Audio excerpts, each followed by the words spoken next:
Hey, RetconRaider here, and welcome back to Warhammer 40k Rogue Trader. As today, we continue building bridges, or at least continue getting to know the people on them.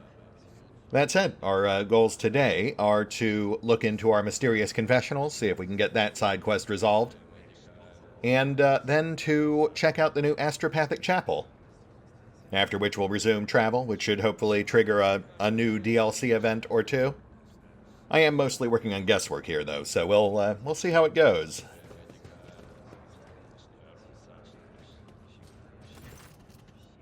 The Emperor protects your lordship.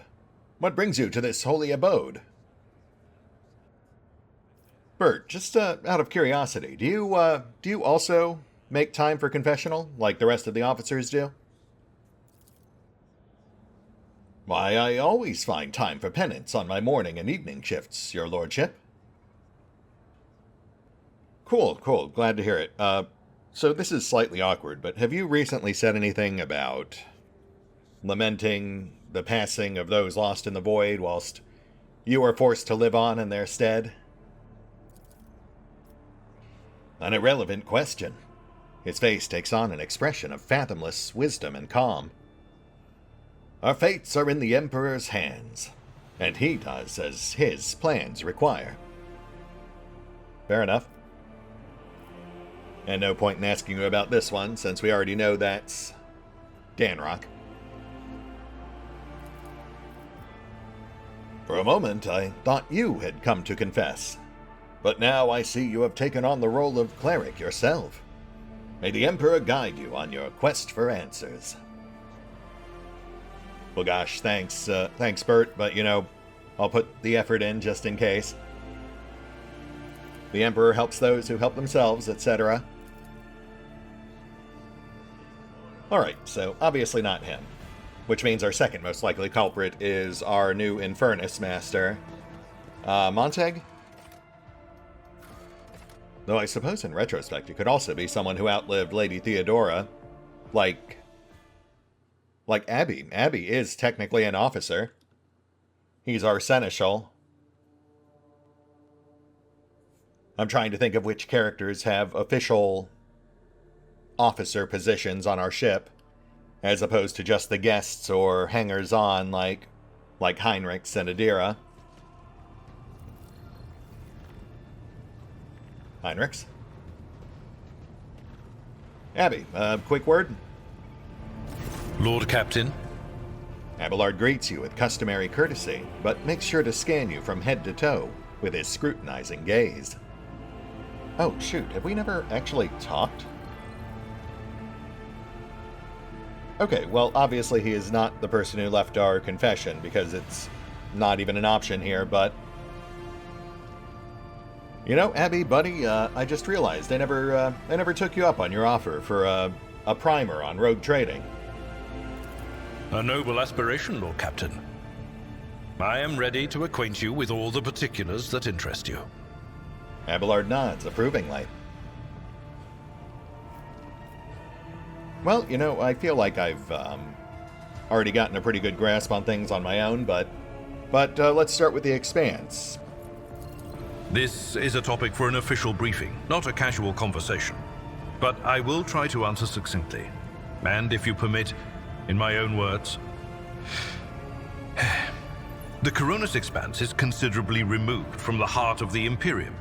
This means that local warp routes become useless within months. Established pathways are regularly subject to attacks from all kinds of rabble. And in the only major port, the Imperium's frigates find themselves moored alongside pirate vessels. Until recently, the Coronis Expanse could hardly have been called a region of the Imperium.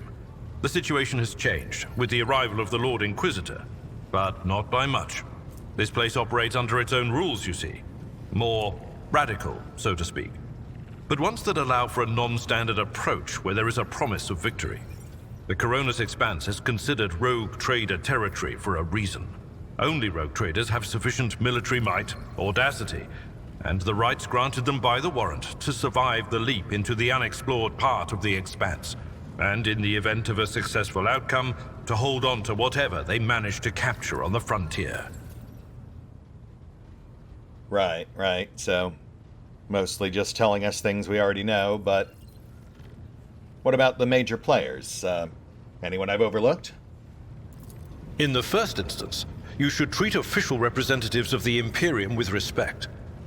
The Expanse may be on the fringes, but it still numbers among the territories of the Golden Throne. The arrival of the Lord Inquisitor has turned the Coronis Expanse into a less wild and uncontrolled region, to the regret of some individuals who had grown inured to the local lawlessness. Rogue traders such as yourself are also servants of the Imperium. They have been accorded special rights and powers. They wield immense authority within their territory, and they enjoy absolute respect in other parts of the Expanse. The most powerful of them are Caligos Winterscale and Incendia Bastal Chorda. Tread carefully when dealing with either of them. Calcazar, Winterscale, Corda. All characters we haven't actually met yet. If we are to speak of unclaimed territory, which is what Footfall is, among the scum that dwells on that handful of asteroids, there are 3 factions that wield considerable influence in the sector. The first is the Kazbala Commission, organized crime in its most primitive form. It holds sway over the Liege of Footfall and has links to rogue trader Winterscale. The second faction is an offshoot of our shining ecclesiarchy, followers of St. Drusus. They are actively building their forces and hold influence over rogue trader Chorda. And finally, the third faction, the Explorators, a wing of the Adeptus Mechanicus. They are willing to die and kill for the secrets of the ancient technological heresies that are hidden among the stars of the Coronis Expanse. And there's our generics. Gotcha. No specific names, just factions. What about Conrad and his cult? Any thoughts on him? You know, Lord Captain, I am no admirer of fine art. But when we next find ourselves in a civilized port, with time to spare, I will promptly find an artist and commission a portrait of the individual to whom you refer, with a hole between the eyes. Conrad Voigtveer. That he committed his treachery and escaped with his life was an unforgivable oversight. Abelard winces, as though from toothache, and he makes no attempt to hide his feelings. We both served Lord Captain Theodora for many years, and we never saw eye to eye. He was brash. He was never afraid of assuming responsibility, and he willingly took on difficult tasks. I am loath to admit it, but the Von Valancius Protectorate continues to reap the fruits of his labors to this day. His service always garnered my respect. But everything else about him made me want to wring the neck of that two-faced snake. Abelard frowns for a moment, then continues.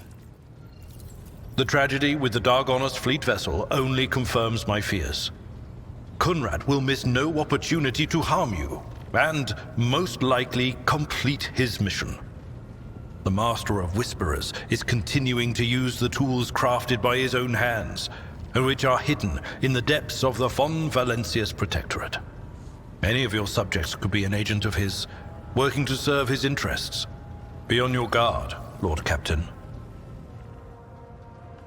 Oh, that's kind of interesting. He's referring to the ship from Dargonis that was carrying the Chaos bomb that went off prematurely. His last-ditch effort to get revenge on us after we foiled his initial plot. Which is something that wouldn't have happened yet had we talked to Abby early on and cycled through all of this dialogue. So it is interesting to see that they still made it reactive to later events as well, just in case you do talk to him later in the game like we are now. That's kind of cool. Obviously not a huge deal, but it is nice to see that kind of small-scale, granular reactivity. Alright, thanks for your input, Abby. Let's move on. As you wish, Lord Captain.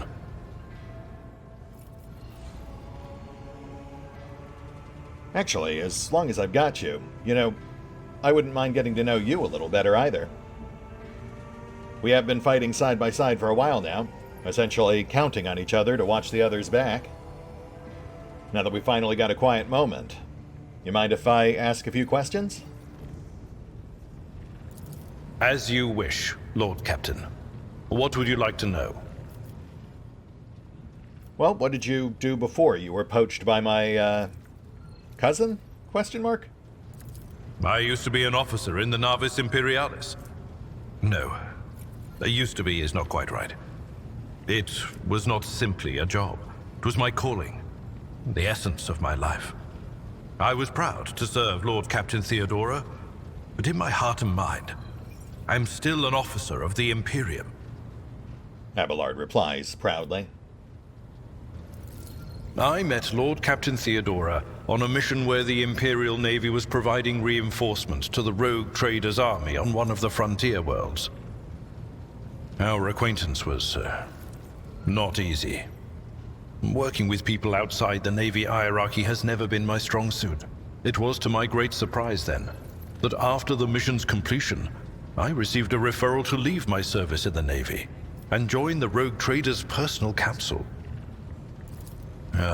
It was a difficult choice for me. But I saw in the offer a chance to serve the interests of humanity even more effectively than in the Navis Imperialis. You do not need me to tell you just how remarkable a person Lord Captain Theodora was. I recognized her at once as a true leader and formidable creative force, one who had built a protectorate amidst the dangers and wildness of the Expanse.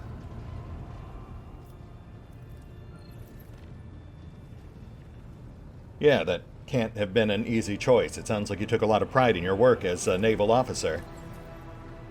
They didn't fight to keep you? You could say there was no one among the naval command who was willing to impede the wishes of the rogue trader. To do so would be to risk their own position and their relationship with Theodora. Well, the Lord Captain possessed certain contacts in the Imperial Navy. Contacts which she used to request help during the conflict on the border world, and which enabled her to make me an offer that resulted in my joining her retinue. Yeah, that tracks. The Navis Imperialis is an ancient institution with its own mandates and muster lists. On occasion, in the heat of an official briefing or an informal discussion, I violated those rules, determined to press my point. It is challenging to choose the words to accurately express my opinion on a situation or the actions of others that do not sound overly scathing or confrontational. Many in command were inclined to view my manner of speaking as unbefitting a person of my rank. Oh, interesting to hear him actually admitting to some personal faults there. Yeah, we've observed a bit of that ourselves. Also, we are definitely starting to see more personal skill checks as opposed to ones that immediately get farmed out to our allies. I both love and hate that, because on the one hand it justifies picking up calculated relations, but on the other hand we're still not great with those social skills. Though it worked out for us in this case, so I mean, I guess I can't really complain. Then again, I think we also flubbed a few checks over the past few episodes, so it's definitely a double-edged sword. I've got to ask, Abby, your commitment to my cousin, was it more than just professional? What? Lord Captain, any allegations of improper feelings or unsanctioned relations are utterly baseless and bordering on the insulting. Utterly baseless. Abelard furrows his brow. He appears to have lost the power of speech. Alright, don't hurt yourself, bud. Like I said, I had to ask. But you do have family, right?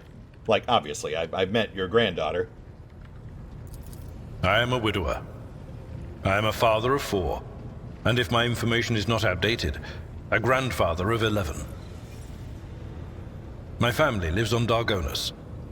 None of my children express any eagerness or aptitude for serving aboard ship, and I would hardly have insisted that they follow in my footsteps. Abelard responds demurely. Well, I mean, Clementia clearly served, though I guess she's a grandchild, so twice removed. Of course.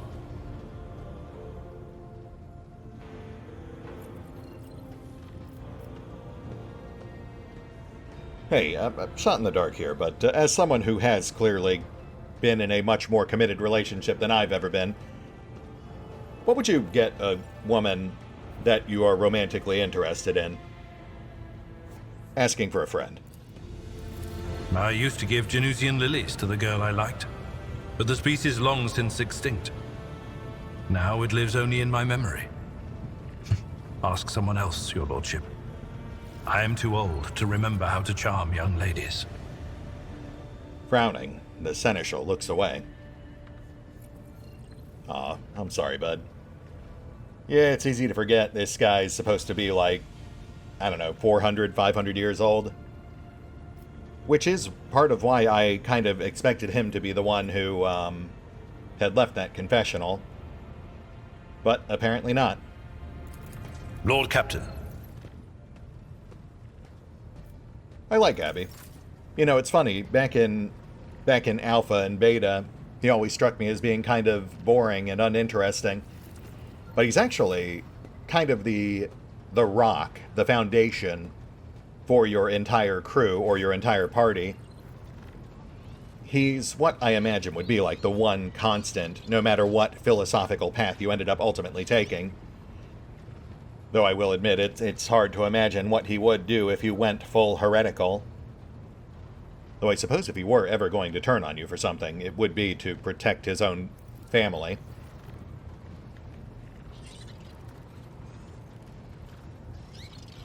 Alright, let's start cycling our way through the rest of the bridge crew. We're right here next to Vigdis, so we might as well start with her. We already know Danrock's one of our 3 confessees, but we've still got 2 in the wild. Oh, speaking of which.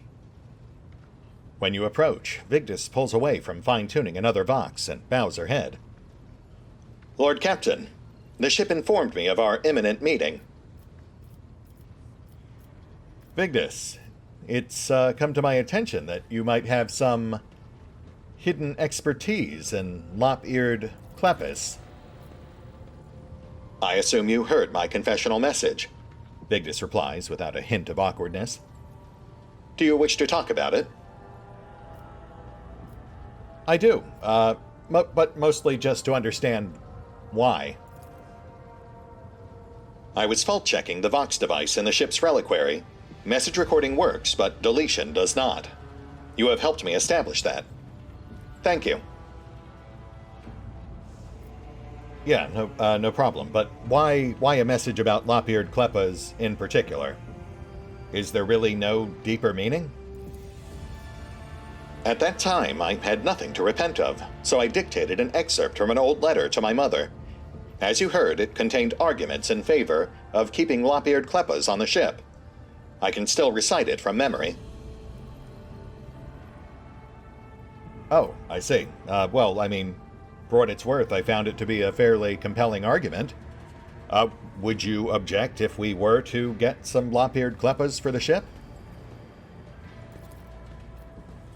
I am going to quote my mother's response. That is impossible. You see, the species went extinct several centuries ago. Vigdis's voice grows ever so slightly warmer. I am very sorry, Lord Captain. There aren't any Klepas to be had. Well, that is disappointing. Your hair-raising confessional. Confused, initiate Clotus. Find a way to delete it, and we'll just pretend this never happened. Will do, Lord Captain. Would you like to discuss other matters? Actually, it's a little awkward, but yes, I was wondering about something. A while back, I grew somewhat inebriated with Miss Haydari, and, Would your lordship care to learn the circumstances of your return to the ship? I can assure you that the landing deck was damaged minimally. Mistress Haydari escorted you to your quarters, rather boldly touching the person of the rogue trader. And in response to the crew's attempts to help you, you endeavored to demonstrate your proficiency in several Efreet swear words that, according to you, Mistress Haydari had taught you earlier. Regarding the incidents that took place on Footfall, Liege Tokara has already let us know that the persons affected have no claims against you, and thank your lordship for the honor of witnessing how the rogue trader and his charming paramour amuse themselves. Good, great, yeah, I appreciate you helping put my mind at ease. And hey, just a shot in the dark here, but would you have any recommendations on gifts for prospective paramours, charming or otherwise? I offer my apologies, Lord Captain, but such matters lie in the purview of High Factotum Danrock. I am better versed in Vox communications than rare gifts. Yeah, fair enough. Just figured I'd ask. Oh wow, I did not realize her entire left arm was replaced with, an auto stylus. It just doesn't really feel very practical. Speaking of Vox recordings, anything new for me there? Apparently not. Yeah, I think I've speculated on it before, but I imagine we don't get new rumors until the beginning of each new act. Huh. This is new. Juliet, you good? Well, you know what? We'll come back to that momentarily. Danrock, I would have words. The High Factotum, Janrus Danrock, greets you with a cool smile and the merest hint of a bow. Danrock, buddy, just real quick. I don't suppose you've made any confessionals recently? Your lordship, you are truly masterful at springing unexpected questions on a man. However, I must admit, I don't quite understand this one. So you're saying you haven't recently been expressing concerns about the well-being of the orphans on the lower decks?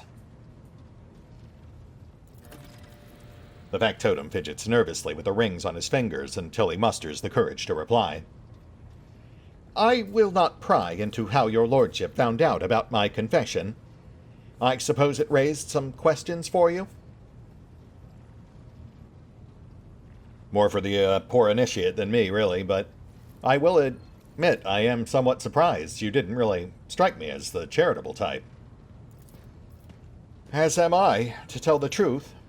Sensitivity is a vice and one responsible for ensuring the dynasty's prosperity. However, I cannot help it, which is why I unburdened my soul in confession. Sure, but, you know, I do actually have one question, which is, why didn't you bring this concern to me? You know, I would be more than happy to provide extra resources for the ship's orphans. Like I told Argenta, their parents made the ultimate sacrifice for the good of my dynasty. The least I can do is make sure their families are well taken care of. The factotum's eyes glisten sentimentally. The children will know that you are their benefactor. As for me, I can assure you that I will find ways to procure enough funds to cover the expenses. Okay, well, glad to hear it. Just, you know, don't go crazy here. Let's not turn an act of charity into some new flavor of nightmare.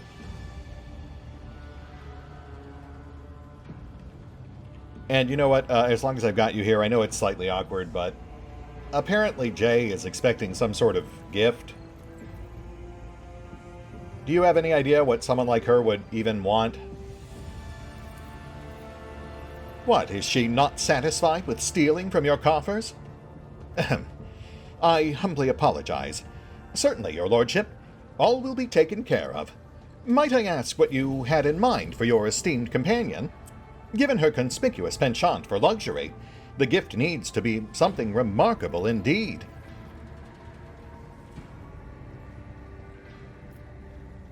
Well, see, that's where I was hoping you could help me out. What would you recommend? I mean, I could certainly take a stab at it, but it's kind of hard to personalize a gift for someone who lies about every aspect of who they are. To go about this with a practical mind, your lordship's domain spans many worlds, both major planets and minuscule colonial outposts that are nigh insignificant on the scale of the Von Valancius Protectorate, but could still bring great fortune to an ordinary person. given Mr. Saydari's choice of trade, she might quite like the option of retiring to a safe haven whenever the need arises. Her own humble domain, and a place where she won't need to fear the schemes of her vengeful rivals.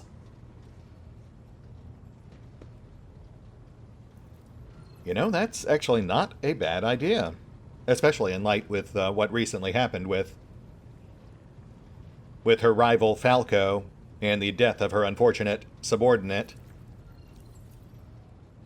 And that aside, I mean, generally speaking, she is an iconoclast. She has shown a predilection towards caring for the lowborn, so I mean, I don't think she'd ruthlessly exploit them. Worst case scenario, we can always take it away from her if she does. Yeah, let's do that. There is a suitable world not far from Dargonis. I believe your lordship will find it convenient, should you ever wish to pay your favorite a visit. Okay, let's not Dan rock the boat here. She's just someone I got drunk with once. Still hoping for that space cat, though. But in the meantime, I will take that +1 profit factor. That's an unexpected get. We'll have to chat her up about it later, but for now, let's stay focused on other things. Actually, I guess technically, you know, while I was set on finding out who these confessionals came from, I really don't want to just gloss over whatever's going on here. Yurliet's lithe form stands frozen in an unnatural pose amid the blinking lumens and dancing shadows of the bridge. Her hands are clasped together strangely, and her eyes are tightly closed. Her chest is utterly still, as if she is not breathing at all. Okay, this is new. Your words are met with deafening silence, but the flicker of Yurliet's eyes beneath her closed lids lets you know that she is still alive, at least.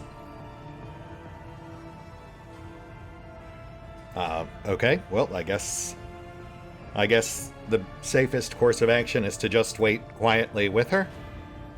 I mean, the last time she fell into a trance, she very notably murdered every person who subsequently tried to interact with her. So I feel like our best course of action may be to simply wait out whatever she's going through. For the first time, Yurliet takes a deep breath in through her nose, and barely audibly exhales. Her body remains as relaxed as ever, and her eyes are still closed. Your presence does not seem to be in any way distracting for her. Okay, I'll take that as a good sign. I mean, it's certainly better than a negative reaction. I guess we'll just make ourselves comfortable. You find a somewhat comfortable spot and get yourself settled. Yurliet still does not react to your presence, and as time passes, you begin to sink into your own thoughts.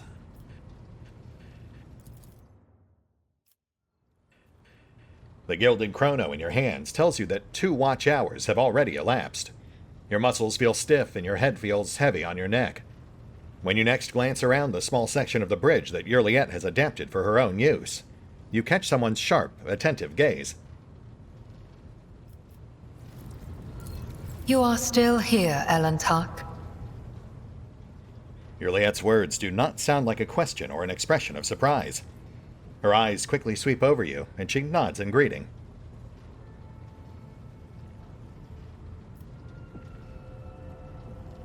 Yurliet, you were in some sort of trance again.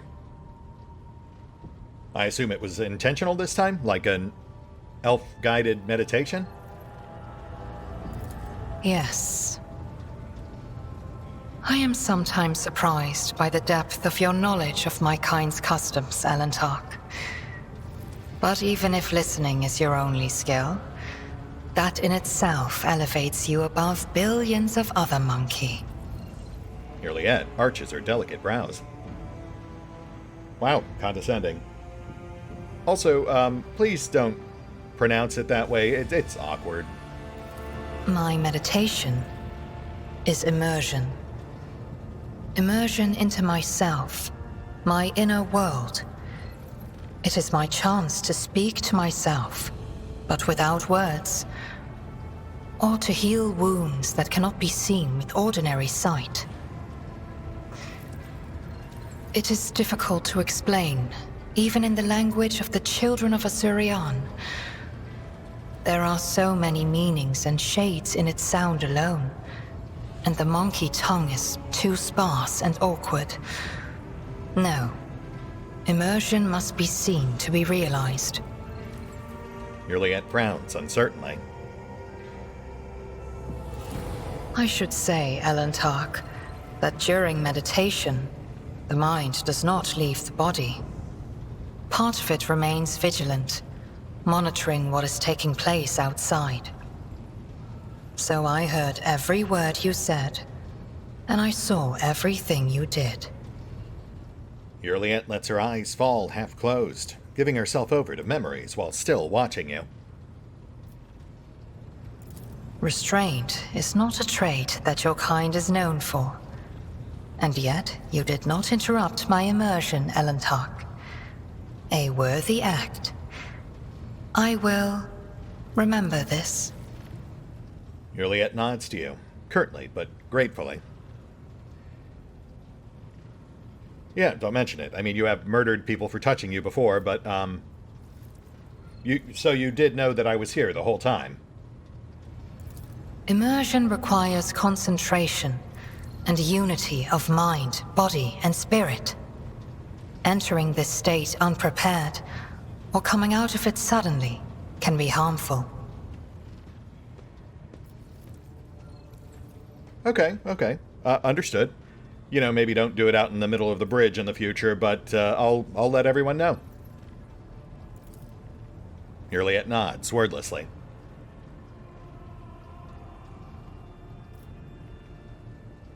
You know, while we're on the subject... Oh, wow. I guess we haven't really talked much since Janus, huh?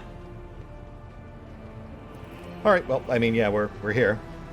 While we're on the subject, you know, when you first came onto the ship, you fell into a similar trance-like state, only then there were weird elven shadows, and you know, some people did end up dead. Anything you'd like to perhaps share with me about that? The minions of She Who Thirsts could sense my soul behind the thick walls and thin veil that separate your fragile lives from the roiling fury outside. A child of Asurian that dared to wander beyond the veil, within the reach of an outstretched claw, protected only by the barrier of unreliable monkey technology. It is too tempting a quarry for the monsters that serve Cylon Thresh. Our ships never venture beyond the veil, and I never traveled the way you do, monkey. Elentark, I admit this was a novel experience. I lost composure, let dismay into my heart, and almost strayed from the path.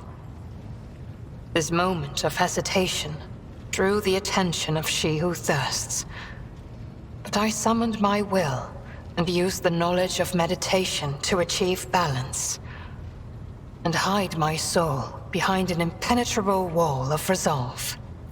Future journeys beyond the veil will still be difficult, but I will steel my heart and not let the hounds of Cylon Thresh pick up my scent ever again. There is a hint of guilt in Juliet's voice.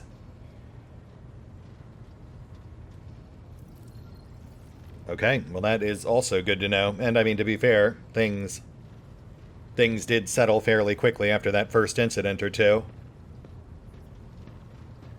Nice to have some actual context.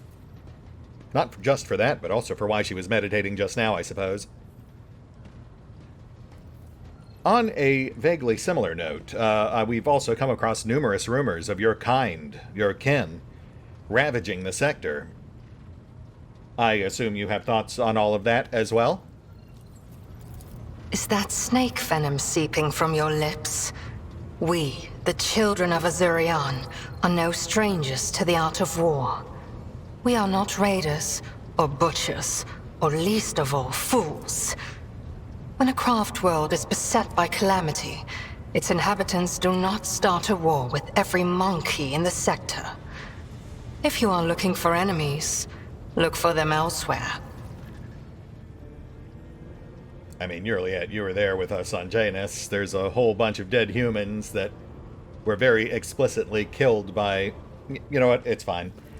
Moran's his own man. He can take responsibility for that. You know what? Perhaps I would make less assumptions if I knew more about you and your people. It's not exactly something I can just read up on. So I'll tell you what. Why don't you give me the basic rundown, and then hopefully in the future we can avoid these kinds of wacky miscommunications. Your homeworld, for example, Kruderok? What grim fate befell it? It is a mystery as inscrutable as the sigh of the last immortal, as deep as the waters of a dark ocean. And I can tell you little, for I was far away, on a mission with my unit. We returned at the appointed hour, but we did not find Kruderok in its celestial harbor. It happened many turns ago, or standard years, as you say. But I remember that moment as if it happened this very day. The memory of a loss is always stronger than the memory of a gain, especially when you lose something as significant as a home, or an entire world. We searched, we called out, we looked everywhere, but we saw only emptiness and the echo of calamity. Countless days passed before I found myself on the Lilithon and met some of my kin. Those refugees who had barely managed to reach our ancestral planet. Their stories were far from being the fruit of truth I so badly craved. Those who agreed to talk to me were few, for most saw me as a wayward daughter who had spurned the honorable paths. And they would not stop babbling about the terrible disease that spread black tendrils of pain over the paths of the Infinity Circuit and deadened our world one segment after another. The ones who survived fled in fear and wandered between the stars, until the Lilithon's warm light reached out to some of them. I mean, not a ton to go on there, but black tendrils. Black tendrils immediately makes me think chaos, but then again, I'm still not entirely sure how the Drukhari work. Could the Drukhari do something like that? They're not chaos. They're very distinctly something else. I mean, darkness might even imply, like, Necrons. Some, like Muaran, lay the blame entirely on Monkey. However, I do not know the truth, but I hope, I desperately hope and pray to the gods that someday it will be revealed to me. Yeah, I'm pretty sure that is almost certainly bound to happen at some point. I'm fairly certain that's what your entire arc revolves around. Circling back real quick. Double circling back. You mentioned an infinity circuit. What exactly is that? That sounds intriguing. Is idle curiosity a defining feature of the Monkey? Or are you trying to learn about the weaknesses of my people so you can destroy another world of the children of Azurian? Forgive me, Elentark, but I am not ready to immerse you in the font of my people's deepest mysteries. Juliet regards you with an inquisitive look. Wow, okay, that was a sudden turn, but fair enough, I suppose. Would you at least tell me what your world of Kruderok was like before it fell? You called it a craft world. Does that mean it was like another artificially terraformed planet, like the Lelathan? Kruderok cannot be described in your language. It can only be sung. Encased in a filigree of sounds, a melody as complex and delicate as the Infinity Circuit, its energy network. It can be seen in the golden hues of sunlight, felt in the breath of celestial winds. Though it was an artificial world, it was just as alive as any real planet. Right, so it was a fully realized artificial planet.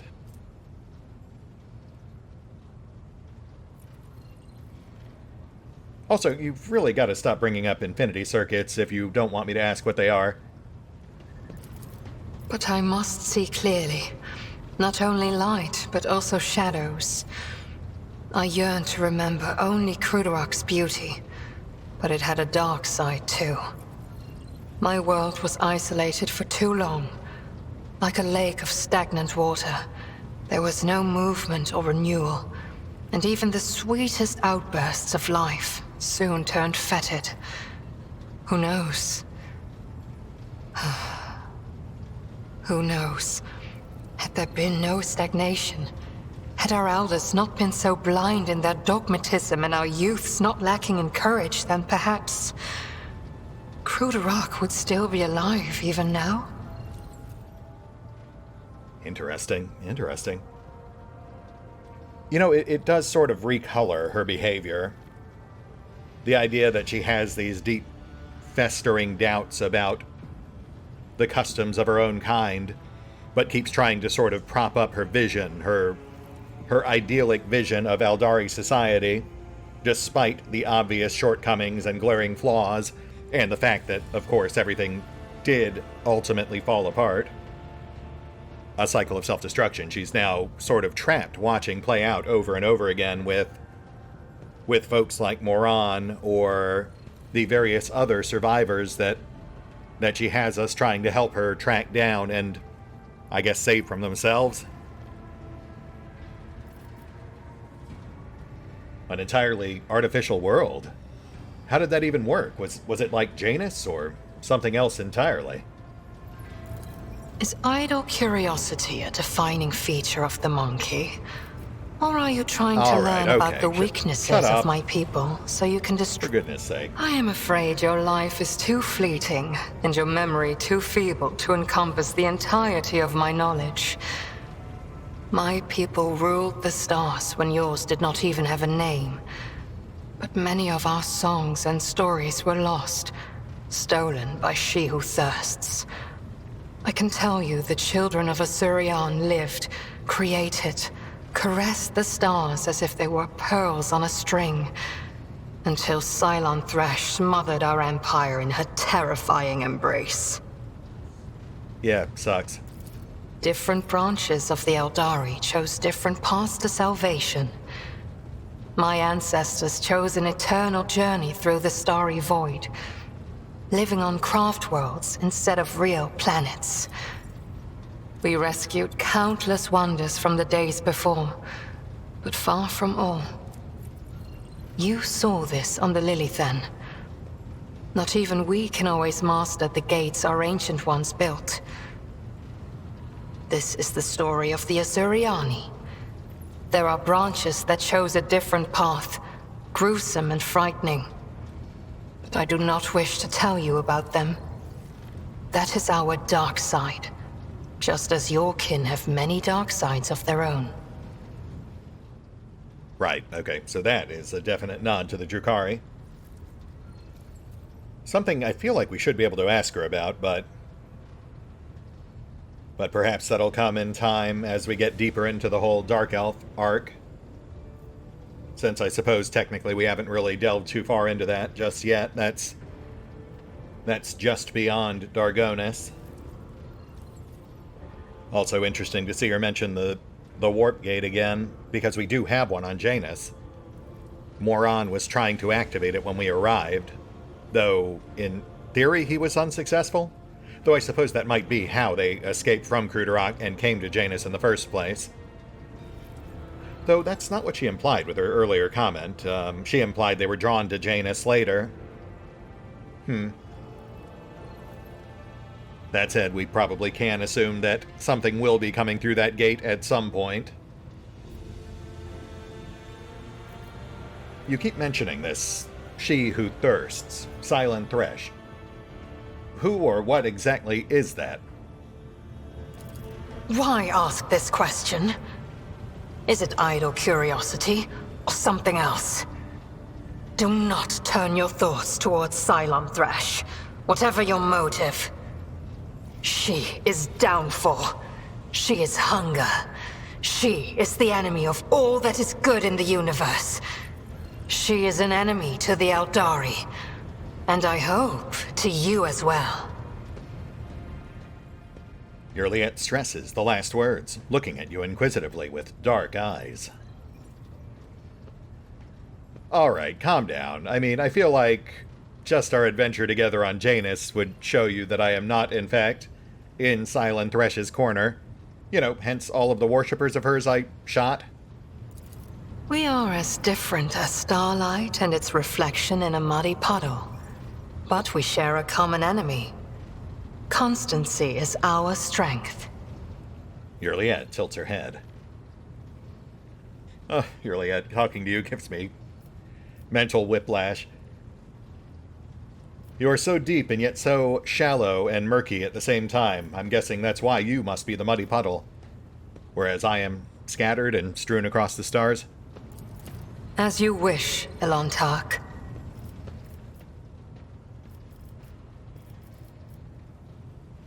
Do you mind if I ask some questions about you? What do you wish to talk about? I mean, really, anything would be fine. Just anything in general about you. Your life before Janus, perhaps? I followed my path. Do you know what a path is to the children of Asurion? It is more than a chosen, what do you call it, craft. The path is how each of us moves through the labyrinth of existence, inside and out, in life and in spirit. It is both a journey and a fortress. It protects us from she who thirsts. To stray from the path is to fall into her dark embrace. Yurliet almost chants, each word full of sacred meaning. The first path I walked was the path of awakening. It granted me the ability not merely to look, but to see, and to take notice of what I saw. My second path could have been that of a warrior, but I chose differently. For the ability to see called me beyond the boundaries of my homeworld. Though not everyone was pleased by this decision, I stepped onto the path of the outcast. I gained the freedom to choose, to question, to doubt where the others merely bow before the wisdom of a Farseer who dictates the will of destiny. And I will follow my path until I reach its pinnacle. Interesting. So obviously a very heavily caste-based society. So tell me, what have you found thus far since we began our journeys together? What's it been like traveling on a Monkey vessel? It feels like I am in the belly of a bird with steel wings. Cold and unliving, but stubbornly blazing through the dark. It lacks life with its light and beauty, but although your vessel cannot even remotely be compared to a craft world, I feel strangely satisfied. We, the Asuriani, are born and dwell on craft worlds. To find myself on a moving world again, even one such as yours, is a source of much joy. Oh, wow, okay. That, I'm not gonna lie, that is a much more upbeat response than I expected. The words of truth sound like music. This is what our people say. Yeah, there's a lot that's noteworthy there. So, hey, could I ask you about your kin and your homeworld? I refuse to discuss this with a monkey. We are but traveling companions who happen to be following the same road among the stars. Do not even try to get under my skin. It will not work. Yeah, okay. You know, this might just be a symptom of us talking to her so late into Act 2. So, like, even after everything I've done for you, I'm still unworthy? Juliet nods curtly, saying nothing. Cool. Well, look, if you really think so little of me, then why did you agree to come with me in the first place? I'm just perplexed by how wildly you swing in these conversations. The outcasts my path led me to had a saying. Let me translate it for you. If you fall off a cliff, grab the roots and do not ask if they belong to a weed or a noble rosebush. You are the root I grabbed, Elantark, because I fell off a cliff. My homeworld is gone. My kin are either dead or hiding no one knows where. By joining forces with you, I may be able to nurture a seedling of the truth I so deeply yearn for. For a brief second, Juliet's expression almost changed. She almost grinned, before earnesty returned. Yeah, I think we have a similar saying. Beggars can't be choosers. So what do you think's going on back on Janus since we left? You think I made the right call with Moran? The Lilithon is purifying herself of the corruption brought by the servants of Cylon Thrash. Gardens and birds, animals and people. Many are gone forever, and even more are corrupted beyond healing. But the Lilithon is stronger. This world will live. My kin are probably still looking for a means to enter the webway. May the Lilithon spirit aid them in this endeavor. Beyond the gate lies salvation, and perhaps even knowledge about the fate of Kruderok and the remaining survivors. Right, which does pretty much guarantee that that webway gate is going to open at some point. Though I strongly suspect it is not going to be the uplifting event she seems to think it will be. So, help me understand. Why are you the way you are? What do I see? Your words ring with the desire to know the soul of another. But will you be able to comprehend my answer? Only one way to find out. You and I, Elantark, look at this world in very different ways. And I see many more facets, and deeper meanings, and brighter colors in it. But to capture the full truth of this world in the miserly language familiar to your ears will take time. I will come to you with an answer later. You know what? That is fair. I've actually already spent more time talking to you than intended, but I do not at all regret it. I kind of wish I'd done it sooner. I really do need to take stock of which conversations we still have outstanding on the bridge. I think there's a number of other characters we still have yet to really talk to, like Argenta... Who else? Vigdis? You know, I was trying to pace it all out so we didn't have episodes that were just nothing but talking like this, but at the same time I do feel like so much of the game comes down to these conversations. And now we've got all of this lore and world building and character building just sort of all dog-piled up on top of each other. So that the best course of action may be to go ahead and just knock it all out in one fell swoop. It is interesting. That said, let's try to get back on the confessional hunt for now. I would like to wrap that before we call it. Lord Captain, the Master-at-Arms snaps to attention, ready to carry out your order. Jocasta, I was going to ask you if you felt bad about people dying, but now that I've given it 1 second of thought, I realize how silly that is. So definitely not you. Which means... Ooh, Forius. That's That's a strong possibility. He does maintain a very reserved, almost acerbic outward demeanor, but that could definitely conceal deeper, complex motivations or emotional turmoil. Your lordship? Forius, tell me, my friend, have you made any trips to the confessional as of late? I do not make confessions, your lordship. My faults are diseases, for which a cure is yet to be discovered, and mortal wounds that can be remedied only by new methods of the surgeon's craft. Why confess when one should be searching for a solution? For this reason, I choose to spend my time on work that pleases the Emperor, not on words. Okay, fair enough. And you know what? I feel like that's a response that Valen would very much appreciate. Thank you, Forius. So definitely not you, then. Ravor?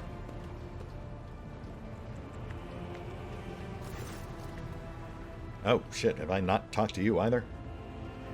The tall man before you appears to be woven from tendons and muscle. Blue veins snake under his white, almost dove-colored skin, and his scalp and chin are covered in cropped white hair. His neck and shoulders are wrapped in wires that hint at the presence of neural connectors under his uniform. The officer's face seems to be twisted in a perpetual grimace of annoyance and anger, but he greets you with a respectful nod. Lord Kenton, Master Helmsman Ravor at your service. Ravor, you know, we've been working together for quite some time now, and it only just now struck me that I have not taken any time to get to know you. Tell me about yourself. Though this will definitely have to be it. We'll run through his dialogue, then we'll go check in with Montag real quick. I'm the Master Helmsman, Lord Kenton. I stand at the wheel of this here tub, I mean, your vessel, and bark commands at the idiots who tend to its related systems. In layman's terms, I'm the one who stops us from running into an asteroid or a disruptive gravitational wave when we're traveling through the void.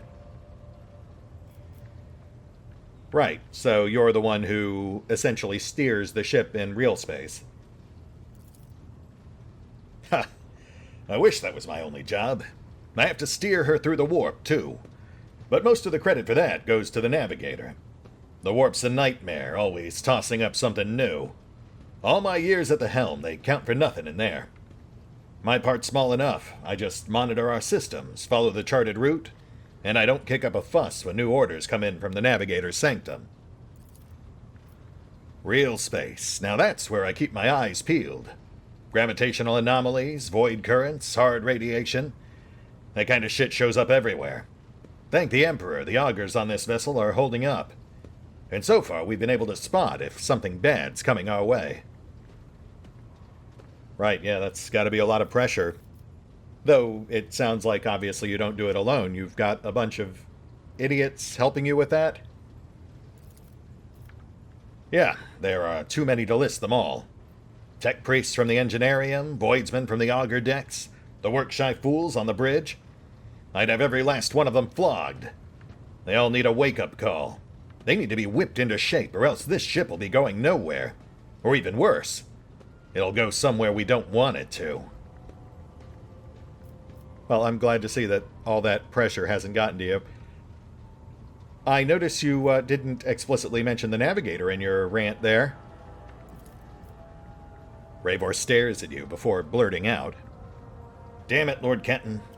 To tell the truth, I've been asking myself, where'd the Lord Kenton fish this Exsellsior girl out of?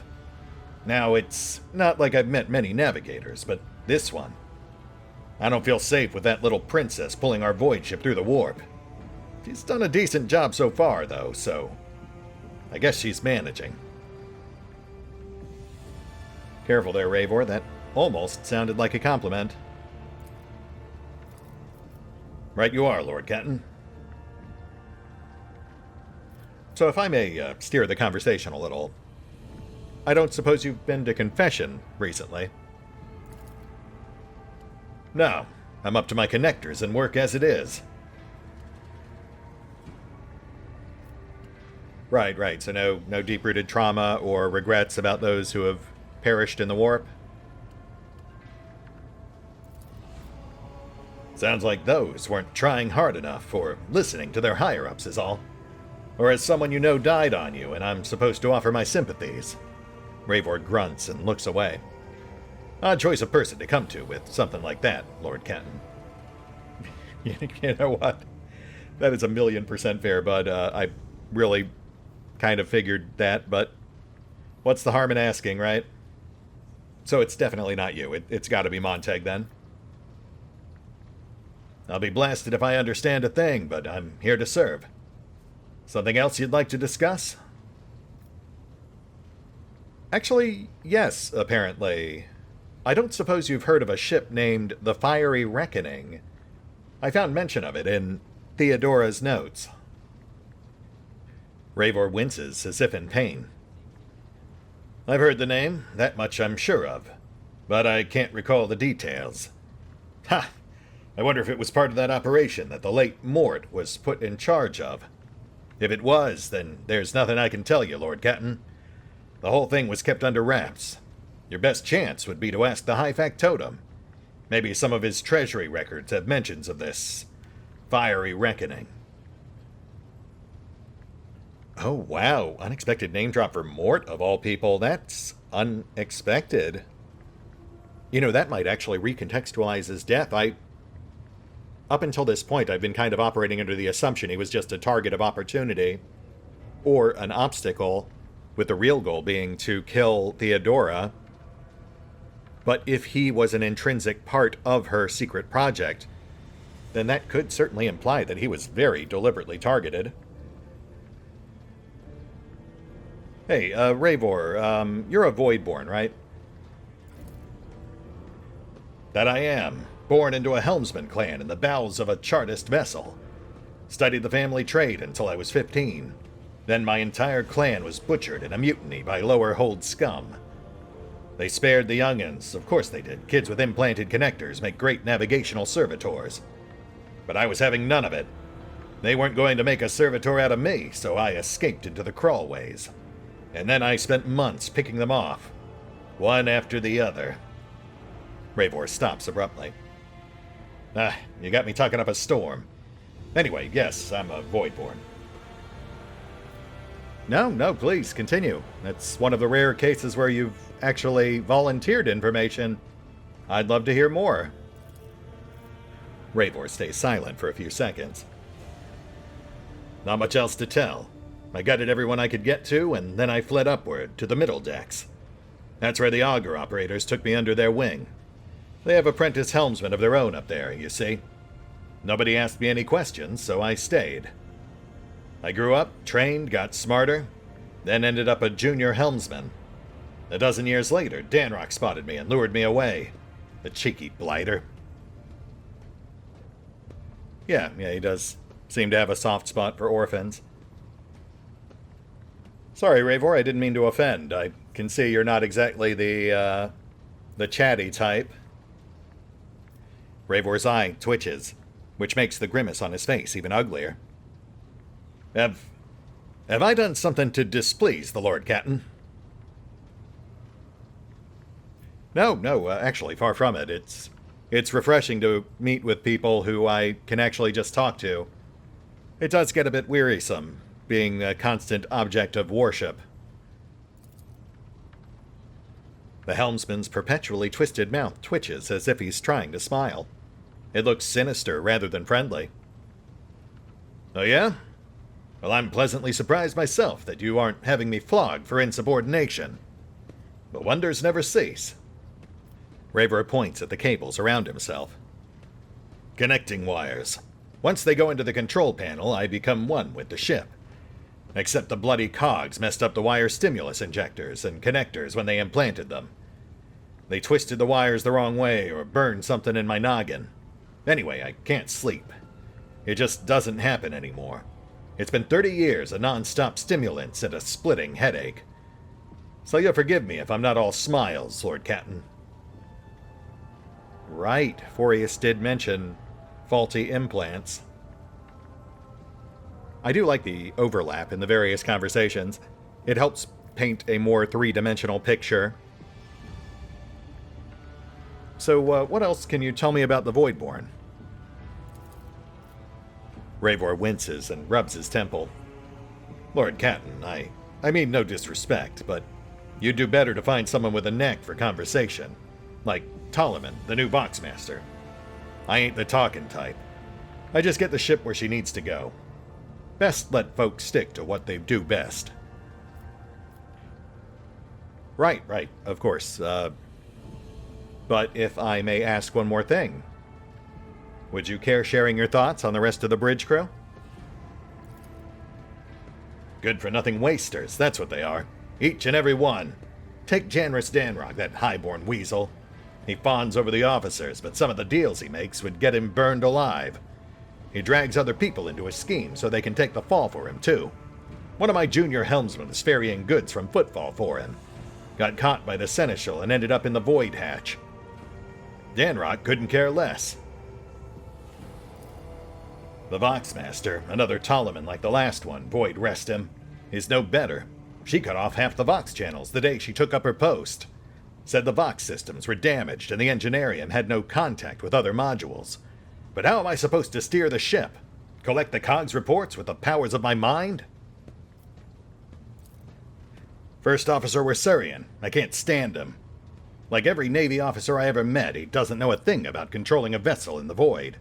But he puffs himself up all the same and throws his weight around. Me and him had to have words a few times before he left me alone.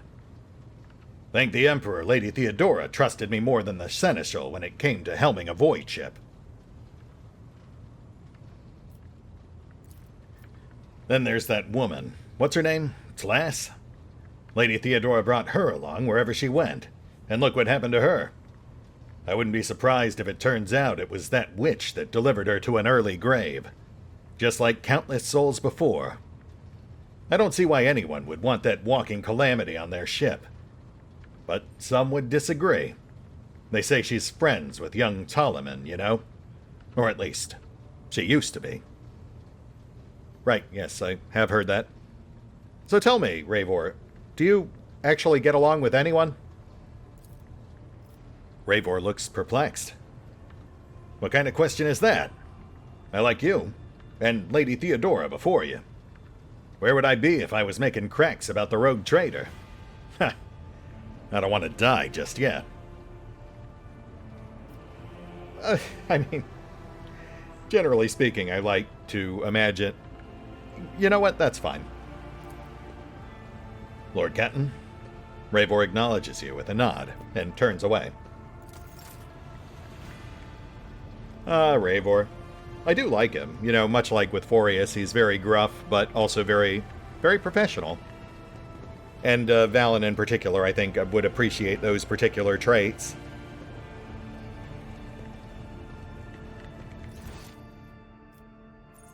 So that's pretty much everyone, right? Except for Argenta and some stuff with Ptolemy.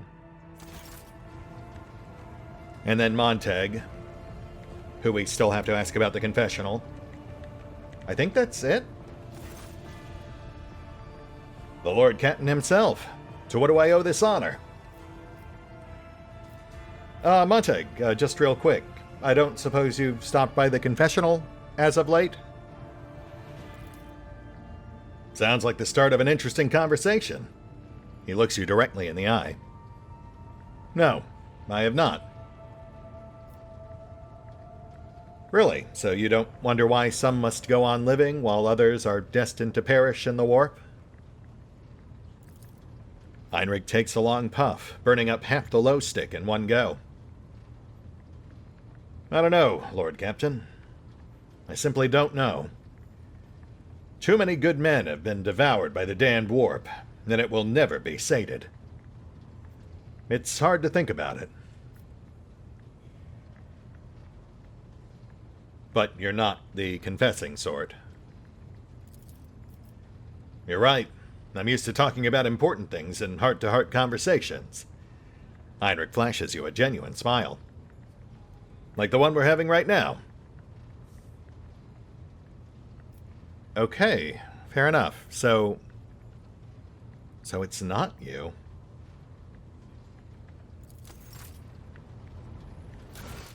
I mean, who else could it be? I guess technically Pascal is our chief engine seer. Idira might have a rank. Oh, shoot, and we do actually have to talk to Argenta. We have a quest marker for that, so at the very least we need to make sure that's resolved before we move on too much farther. And I guess technically she is our arms master, right? So I guess she would also be part of the crew? Not just a guest? Like Heinrichs is? Actually, wait, no, that's not entirely right, is it? I think Heinrichs is our new Master of Whispers, isn't he?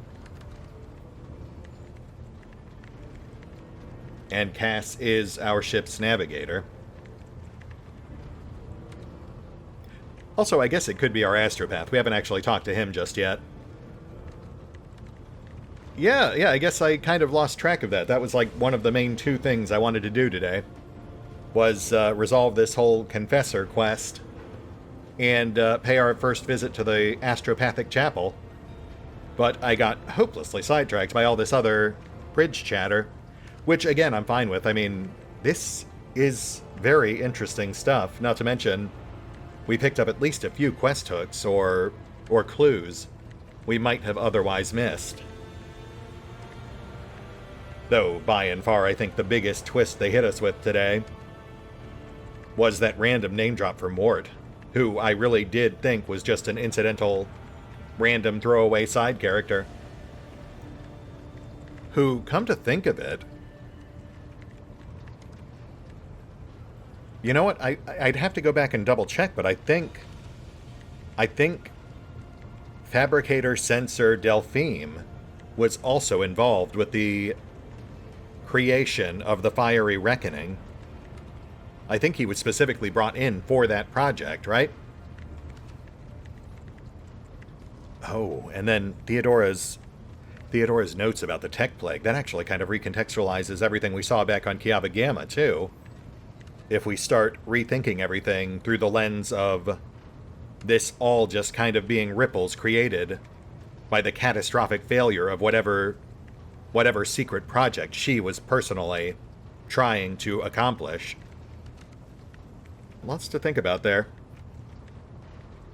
That said, we'll hit the pause button for now. I will take stock of who else we still need to talk with. And yeah, we'll knock out the rest of these conversations next time around. No point in getting too bogged down in the details before we've finished reviewing the information available. See you then.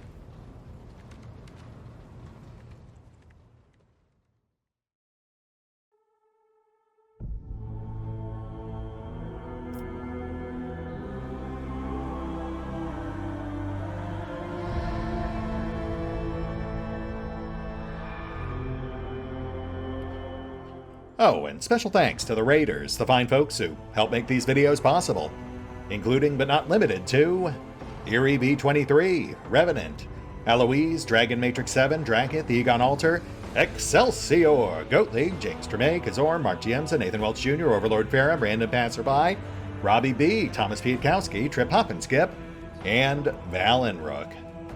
Thanks for your support, guys.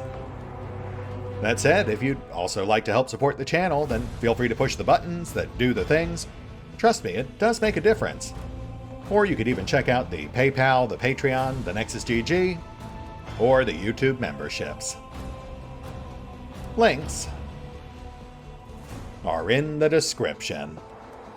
I will remember this.